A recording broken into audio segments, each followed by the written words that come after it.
when I first started learning about all of this research that scientific psychologists had done about motivation, I started kind of feeling irritated. Like, why hadn't anybody told me? This would have been really handy to know. There's a lot that's known about the kinds of pitfalls that typically derail you when you're pursuing a goal, and they aren't the things that you think they are. There's a lot that's known about the different kinds of strategies that you can use to overcome those pitfalls. And basically, there's a lot that's known about how to kind of stay motivated in the face of difficulty until you eventually succeed and reach your goal. I have about 40 years worth of stuff to write about, so I'm going to be at this for a while, hopefully. But this is the first pass at kind of taking some of this research, putting it in plain English, and hoping that people can actually use it in their everyday lives. We're going to start by talking a little bit about setting goals. And I think everybody in this room knows that goals are a good thing and that we should be setting them for ourselves, but you probably don't know why. Why it's so important to actually take the things that we wish would happen or hope would happen or would find desirable and actually turn them into concrete goals. And just as important, I think, as understanding yourself in any work environment is understanding your colleagues, right? Because invariably we work in teams, right? So you have people you have to work with on a project to get it done. You have people you report to. You have people who report to you. And they probably are not all motivated in exactly the same way you are. So in order to communicate well and to collaborate well, you need to be able to figure out how the people around you are motivated and be able to talk to them sort of in their language. Why do we set goals? Goals are outcomes that you've decided you're going to make happen, right? And the minute you do that, there are parts of your brain that become activated that totally don't care about wishes and desires. They care only about goals.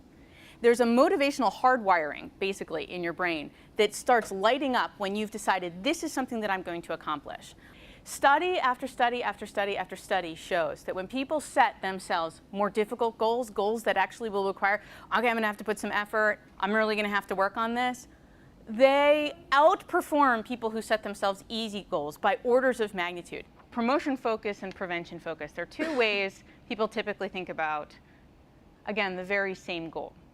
When you're a promotion-focused person, you're focused on gain and advancement. You think about your goals in sort of ideal terms, like ideally I would like this to happen.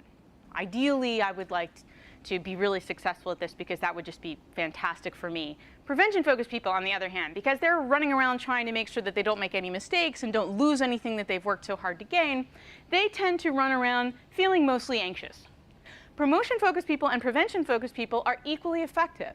They're just differently effective. They have different strengths and different weaknesses, okay? So if you are a prevention-focused person, which incidentally I am, don't feel bad. We can be very successful too.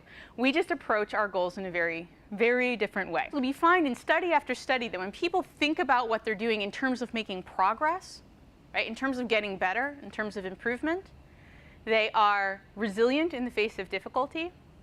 They don't, their self-esteem doesn't suffer when things get hard. They keep working. They are less affected by whether or not they believe they can succeed. Even though I realize that the consequences of your actions matter and that you all have real deadlines and you all have people that you are accountable to, you still can think, you personally, can think about what you're doing in terms of making progress. And the good news is that once you actually figure out how you're motivated and how the people around you are motivated, then it doesn't have to be about butting heads and creating friction. It can just be about appreciating each other's strengths and weaknesses and talking to each other in language that they can actually really understand.